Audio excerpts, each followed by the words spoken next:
ರೇಣುಕಾಸ್ವಾಮಿ ಹತ್ಯೆ ಪ್ರಕರಣಕ್ಕೆ ಸಂಬಂಧಿಸಿದಂತೆ ನಟ ದರ್ಶನ್ ಸೇರಿದಂತೆ 13 ಆರೋಪಿಗಳು ಪೊಲೀಸರ ಕಸ್ಟಡಿಯಲ್ಲಿದ್ದಾರೆ. ಈ ನಡುವೆ ಇನ್ನೊಂದು ವಿಚಾರ ಹೊರಬಿದ್ದಿದೆ.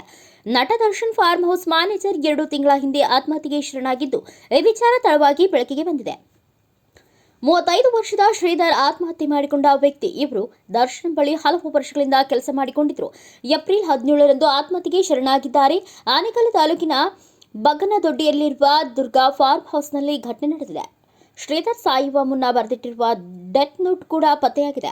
ಕೀಟನಾಶಕ ಸೇವನೆ ಮಾಡಿ ಶ್ರೀಧರ್ ಆತ್ಮಹತ್ಯೆಗೆ ಶರಣಾಗಿದ್ದಾರೆ. ಒಂಟಿತನ ತಡೆಯಲಾರದೆ ಆತ್ಮಹತ್ಯೆ ಮಾಡಿಕೊಳ್ಳುತ್ತಿದ್ದೇನೆ, ನನ್ನ ಸಾವಿಗೆ ನಾನೇ ಕಾರಣ ಎಂದು ಆತ ಸಾಯುವ ಮುನ್ನ ಬರೆದಿಟ್ಟಿದ್ದು ಪೊಲೀಸರು ತನಿಖೆ ಪ್ರಾರಂಭಿಸಿದ್ದಾರೆ.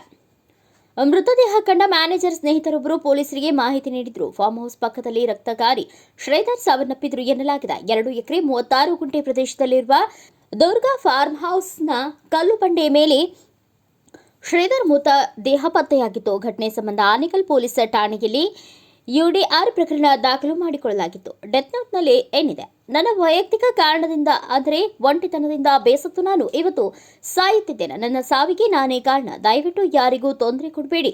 ಮನೆಯವರು ಪೊಲೀಸರಿಗೆ ದೂರು ನೀಡಿದರೂ ಸಹ ಯಾರಿಗೂ ತೊಂದರೆ ಕೊಡಬೇಡಿ. ಅವರ ಜೊತೆ ಹೋಗಿದ್ದೆ. ಕೊನೆಯ ಬಾರಿಗೆ ಅವರಿಗೆ ಕಾಲ್ ಮಾಡಿದ್ದೆ. ಅಂತಹ ಎಲ್ಲ ತನಿಖೆ ಮಾಡೋದು ಬೇಡ. ಮನೆಯವರಿಗೆ, ನನ್ನ ಸ್ನೇಹಿತರಿಗೂ ಹೇಳ್ತಿದ್ದೀನಿ. ಬಹಳ ಯೋಚನೆ ಮಾಡಿ ಈ ನಿರ್ಧಾರ ತೆಗೆದುಕೊಂಡಿದ್ದೇನೆ ಎಂದು ಸೆಲ್ಫಿ ವಿಡಿಯೋದಲ್ಲೇ ಮೃತ ಶ್ರೀಧರ್ ಹೇಳಿದ್ದಾರೆ.